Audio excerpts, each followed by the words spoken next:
in Chapter 6, problem number 12, again, we're asked to work with finding the mean for a random variable. So in this case, a company that rents DVDs from vending machines and grocery stores has the following probability model for the random variable X, which represents the number of DVDs that a customer rents per visit. So this is kind of like saying, is the guy going to rent 1 DVD, 2 DVDs, 3 or 4 DVDs? We're assuming in this case, or this probability model suggests that people do not come to the video store and rent 5, 6, 7, or 8 DVDs. Then they do not also rent no DVDs. Alright, so the first part of the problem asks us to find and interpret the mean, or the expected value of X.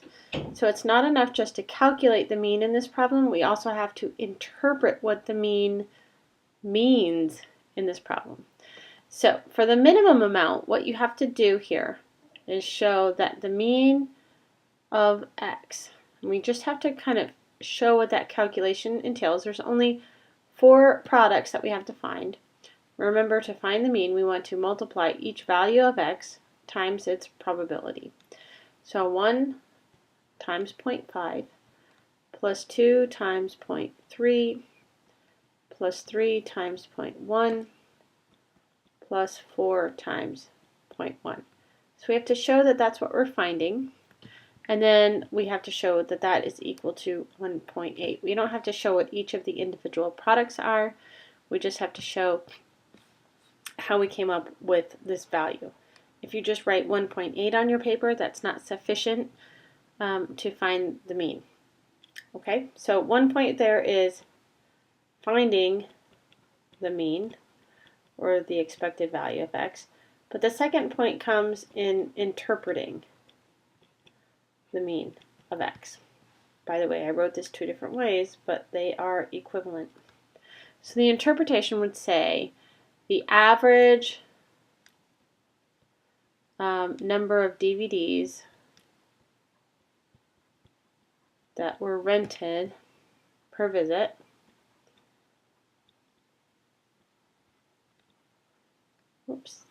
let's make that a per visit is 1.8 DVDs. And even though we can't actually rent 1.8 DVDs, it's okay to say that because we're talking about an average. Alright, in part B, we're asked to find and interpret the standard deviation.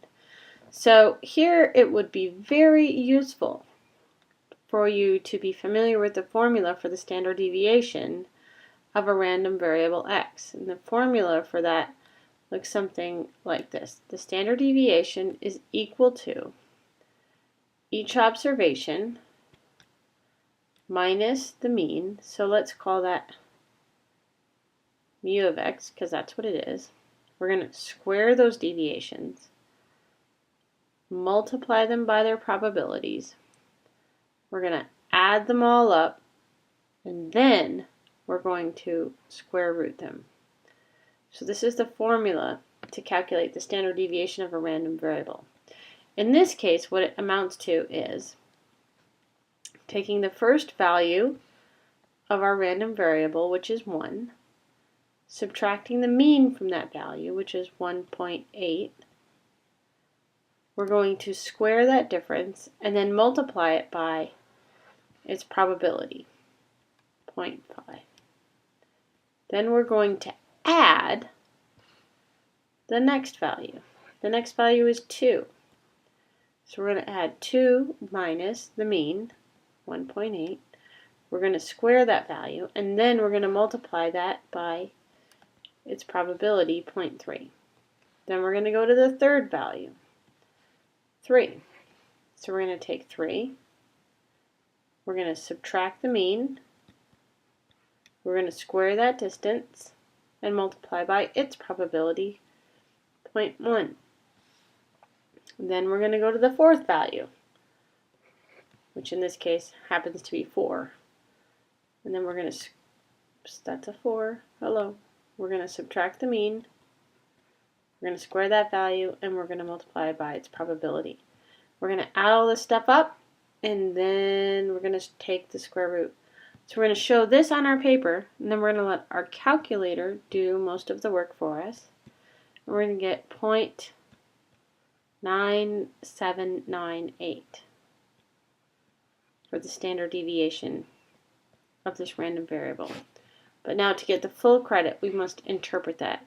And so to interpret it, we would say the typical distance from the mean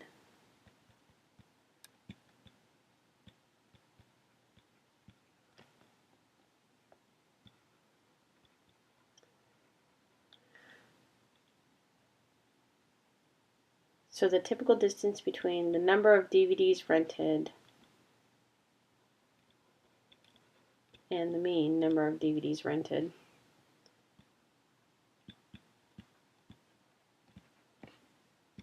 is about 0.98 DVDs. And it's really important to include your units here too, so that it demonstrates an understanding that you know that standard deviation has the same units as your observations and your mean.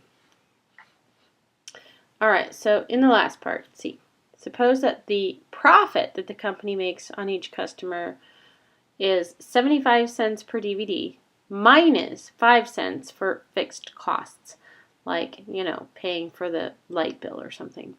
So the profit, P, is equal to 0.75 times X, your random variable, minus 0.05, the 5 cents that it costs. So we're going to use a linear transformation to find the mean and standard deviation for P. So remember, we found that the mean of P was equal to 1.8, and then we found that the standard deviation of P was equal to about 0.98. When using a linear transformation, we both multiply and add or subtract when changing the mean. We're stretching and shifting these values. So, if I want to change the mean, let's call it profit, is going to equal 0.75 times the mean number of DVDs sold minus 0.05. And that's, just arithmetic, so that's about $1.30, 1.30. If I'm working with standard deviation, however, I only multiply, right? When you're changing a stretch, it doesn't matter if you shift it or not. We are only changing the width of the item. So my new standard deviation for profit is going to equal 0.75 times 0.98, which is about 0.735. And those are the two pieces you need to have for the mean and standard deviation after you've transformed the number of DVDs into a total profit.